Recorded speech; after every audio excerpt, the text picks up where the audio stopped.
je vous fais le serment de ne jamais trahir le Congo. À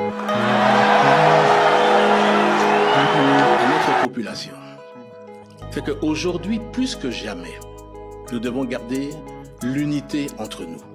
Les gens ne comprendront pas aujourd'hui ce que je suis en train de dire, mais dans quelques années, ils comprendront. La chance que nous avons aujourd'hui, c'est d'avoir ce président, Félix Tshisekedi. Pourquoi? Parce qu'il est celui qui s'est levé contre le Rwanda, contre Paul Kagame. Ce que vous devez savoir, faire la paix, ce n'est pas une faiblesse. Non, jamais aucun Congolais digne de ces noms laissera M. Kagame arriver au bout, de sa vision. Même si les dominants l'aident, nous sommes 120 millions aujourd'hui. Je voudrais, pour conclure, adresser cette prière à toute la nation congolaise. Les ténèbres ne régneront pas toujours. Bonjour, bonsoir, merci pour la confiance, merci à tous ceux qui nous suivent partout, vous nous suivez, c'est un grand plaisir de vous avoir dans cette grande communauté Tosha TV. Mbote bandeko balandi, bisika so boko landa biso. Et c'est vraiment makasi ya omona ki bozali ebele ya koya na communauté ya muneni ya Tosha TV. Kopesa biso makasi comme d'habitude, merci mingi. Na ebite ndereni na ko remercier bino koleka. Ezali kaka na kosala bino musala malamu. Na kosala en sorte que boza ba information ya bien à temps réel. Bozala eloko malamu bandeko. Mais avant de continuer, na kosenga humblement, étant que ndeko na bino, na kosenga bino bosala o tobinga ka devoir patriotique. Vous allez aimer vidéo. Oui. Aimez la vidéo, partagez la vidéo, commentez la vidéo positivement pendant 5 secondes. Aimez nan. Merci beaucoup naba onyo so ba aimer, bola kisi biso qui en tant que Congolais, beaucoup tcha maboko pour musala ba Congolais kende liboso. Merci infiniment.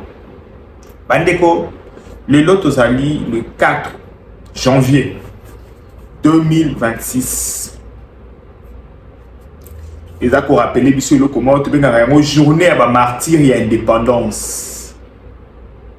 Et ça dit journée à Liboso. Combo ya indépendance et bima na munoko ya ba Congolais. Nabi ezali journée à Liboso, le mot indépendance. Toi na posa to tika la biso moko. To sala makambu biso moko, to lia biso moko, to miboko la, et bima na munoko ya ba Congolais publiquement. Et bandeko, soko tali depuis jour wana ti lelo, mutu normal il faut fanda au sala bilan en tant que nation. En tant que nation, depuis 59 ti lelo 2026. Depuis 1960, toujours indépendance yango. Ti 2026. Bilan ezali nini. Pour nangai, bilan ezali catastrophique. Bilan ezali désastreux. Bandeko, na ukolo bateke to tikali figé sika moko. Tozongi sima. Même le Congo était plus développé avant son indépendance qu'aujourd'hui. Même à niveau de l'infrastructure, Congo a une infrastructure ya kitoko. Avant date wana kelelo. Tozongi sima makasi, même à niveau armée, niveau militaire, Congo a une armée à bien. Pendant série wana kelelo. Mais monde eza wapi, biso to tikali wapi.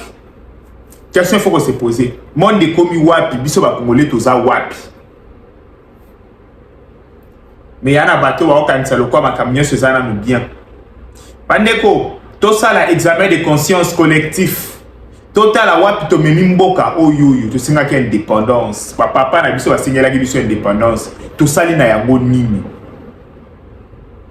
Wana ba benga yango examen de conscience collectif en tant que Congolais. Surtout nous les jeunes. To mega ko fanda to réfléchir, qu'est-ce que nous avons fait du Congo? Depuis son indépendance, le 4 janvier. Bandeko, to sengaki. Na ici, le 4 janvier, Zali, jour ya Liboso, l'homme noir, congolais, a prononcé le mot indépendance publiquement, sans crainte. Baboma ba toujours wana. Car si tu as eu indépendance, qu'est-ce que nous avons fait de cette indépendance? Soto Mekito Bisa la auto. auto-évaluation. Qu'est-ce que nous avons fait de cette indépendance? Qu'est-ce que nous avons fait du Congo en question? Et ça là qui est catastrophique. Si les est catastrophique, donc l'homme congolais n'arrive même pas à défendre la souveraineté. Il y a qu'à défendre même bon moto naïe. C'est compliqué, bandit. Et na kosenga congolais je suis kaza soit conscience. Il y a comme mon aliboso kotala ke côté to outé za ki bien. Kasi liboso to ki ndeza mabe makasi. To meka côté le mana no totala, nzela ni mitokoki kozwa. To changer narratif. Aux alelo komalam comme conseil na ba jeune nyonso. Bandeko, boyebi ke to limba kolobate makambo etali armée na biso. Vous savez, il y a un certain moment à comment pour s'intéresser vraiment à l'armée. Image armée, conditions armées, message d'une armée à Kotinda. Mais ça est déplorable. Na occasion, il y a ma festivité à fin d'année, le ministre, il y a défense nationale, Gika Bombo Mwadi Anvita, à Kendaki Kota la militaire na biso, ata la condition bazaleli, à mon appel d'engeni bazali. Et communication, il y a ministère, il y a défense et publier ma photo. Il y a makamwala ndengeni nezalaki. Na ba photo wane komi ko circuler na moni ba nguna ya Congo ba komi ko utiliser ba photo ko finga ba militaire na biso ba clochard. Tant on a vu photo na meki ko zoomer photo na moni ke ba soldat na biso baza makolongulu. Ba misusu balati mapapa. Bande ko likambu ya communication ya armée. Likambu ya ko présenter ba militaire na biso na loba ya ngwa déjà à 1000 reprises. Communication et ministère il y a défense topé armée na biso. Pourquoi ba ko améliorer musalate? Bandeko, communication et ministère à défense na biso, topé communication et armée. Pourquoi ba ko améliorer musalate? Ba ko comprendre qu'il y a des photos qu'il ne faut jamais mettre à la place publique. Est-ce que ba militaire na biso bazangi ba botine pour na ko bimisa photo ya motindo boye ko cha yango na place publique? Tala bakomi ko utiliser yango contre biso ba benga bango ba militaire clochard. Derrière la communication. Bandeko, il faut qu'on soit musala na bino au sérieux. Et ça dit très important. Congolais tozola la mingi. Bandeko na ba boka ba paya. Ba photo pareil pour eza la publier, eza la mise à la place publique. Ezo ka validation ata ya 4 nini bureau. Bakotala, ba zoomer, batalité angle auto publié té. Ba soudan na biso bazo bima ya kokonda. Té angle auto publié té na simeza moi salité. Angle auto sala boité après ba valider, ba signer. Photo wane ki na place publique. Mais pourquoi chez nous les gens vont travailler na nyonso na légèreté? Na lobi boy pona ni n'est pas na biso. Ba ko sala nyonso na légèreté. Bande ko makambo ya image armée batu ba okanisa lokwa na oloba makambo na o maîtriser te na oloba bilobela. Image armée ça très important. Na lobi boy image accoutrement ya armée ezali très important na makambo toza. Ezali guerre communicationnelle. Toko bunda sur le plan communication, sur le plan médiatique. Dans d'autres pays Bachaka même dans ma kababo ba ozoba costo ba lekisi bango liboso ba telemisi bango pour vous montrer regarde ce que nous on a. Bandeko, c'est tout ce qu'on a, c'est ça ma kolongulu, vous pensez? C'est tout ce qu'on peut montrer aux gens. Bandeko. Mais je ne sais pas. Ces gens pensent à quoi quand ils font ça? Na oche nos partis moko ya na parcours. Jacques Njoli explique l'image de l'armée. Tant que on a kala, ba série à Mobutu, il partait recruter. Babande ko sala nini boyoka. Intelligence qui se mélange. Et qu'est-ce qu'il faut faire pour nous ressusciter ma vocation à Bongo dans les chefs de nos étudiants, de nos enfants au bas de temps à classe? Oui, bien à l'époque, le mécanisme, il y a recrutement armé en général. C'est beaucoup recruté.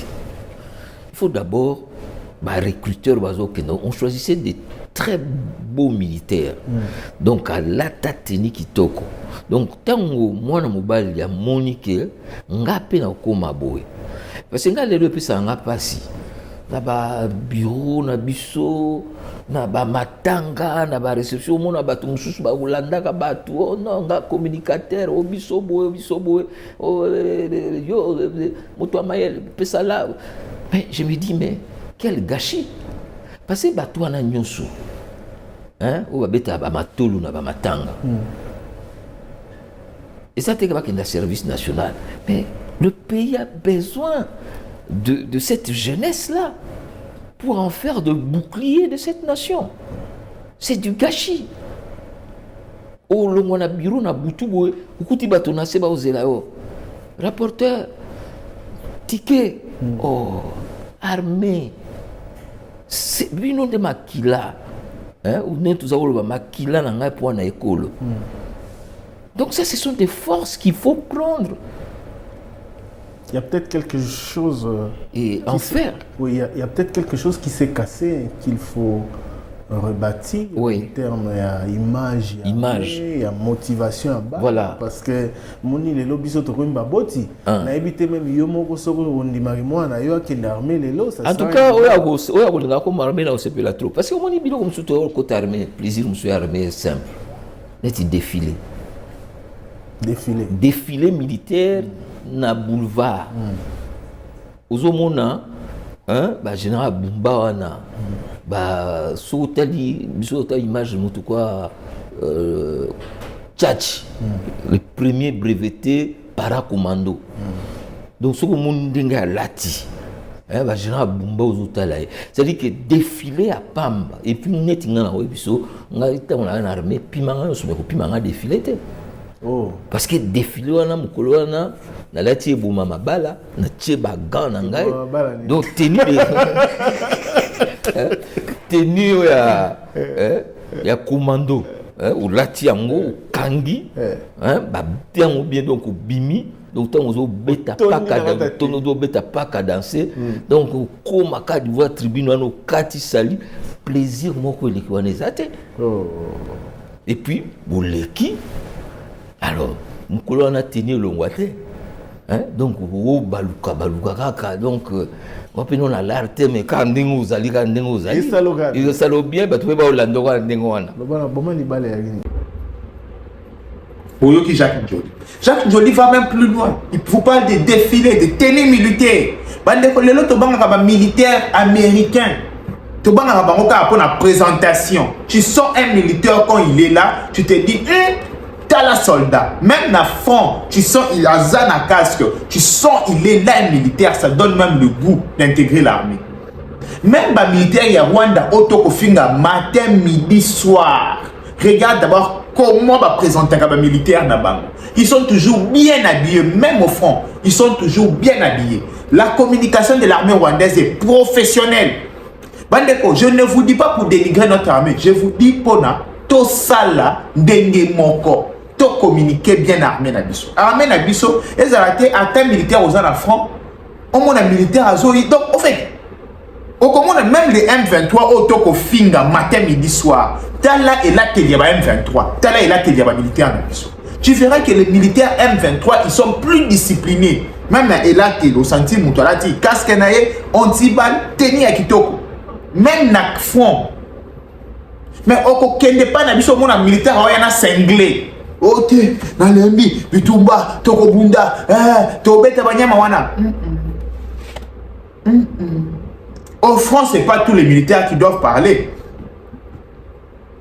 Il faut comprendre aussi ça. Prenez ça en compte. Au front, ce n'est pas tout militaire qui doit parler. Ce n'est pas tout militaire qui peut venir avec le téléphone comme ça. Tobeti Bango, PK5, Beta Bayo Kayo. Non. Ils ont filmé, ils ont jeté. Les Abitumba. Discipline militaire. Discipline militaire. Nous en avons besoin, monsieur le président. Tous en a posé tous en armée, on ne va pas cesser de le dire. Discipline militaire, accoutrement. Vous changez de tenue à s'y casser. Kitoko. On aime ces tenues. Mais et là, il y a tenue à go. Apprenez-le. Bon, apprendre à militaire, comment ta tenue. Comment un militaire doit se présenter dans le champ de bataille. Vous n'êtes... En fait, bon apprendre ça. En fait, ça présente l'armée, bah commando, bah là t'as dengeni. Et ça faut chanter, hein. Au moins en militaire, il faut chanter taïbas, soldat yeyo, ngakodo, bokomona. Bandeko, ezama sécurité.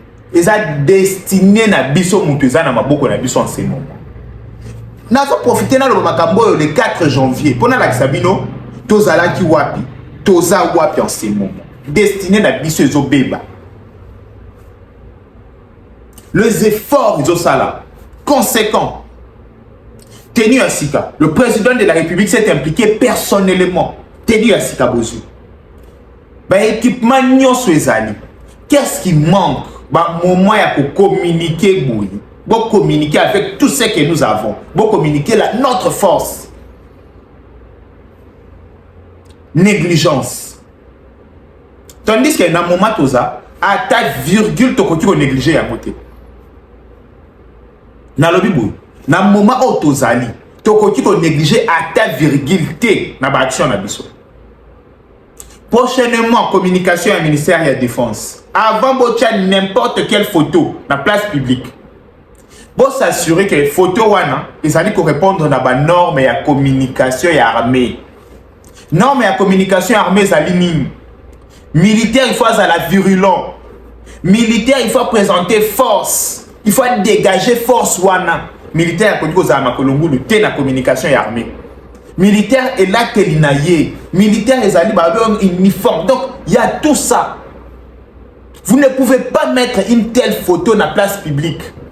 Vous ne pouvez pas. Ezali erreur grave. Parce que nos détracteurs en ce moment utilisent ça contre nous.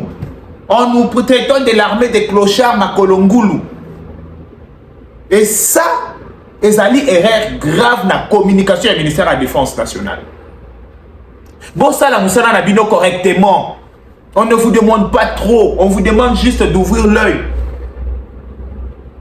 Militaire etalité militaire vous avez photo partout bandeko discipline wane kota na kati na biso surtout l'armée un militaire avec tenue armement son militaire a koki ko se faire photographier partout bon quand sa discipline wana on vous demande pas trop.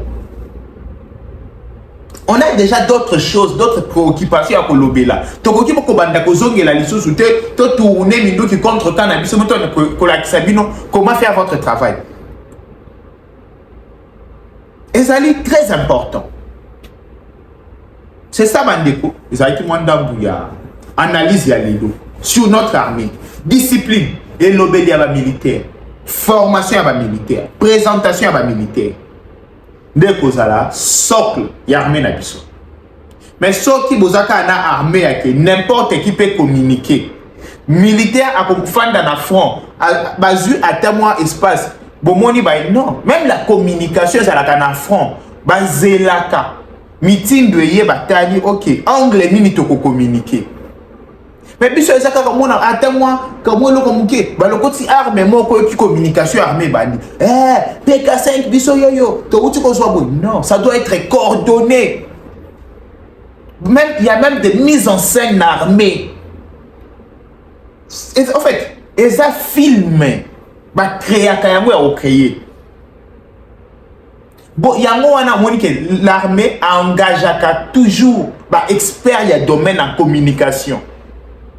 En production na armée pour tout tourner ba film au mona ba bendi ba zoomer donc ba vrai monteur metteur en scène pour communiquer na armée.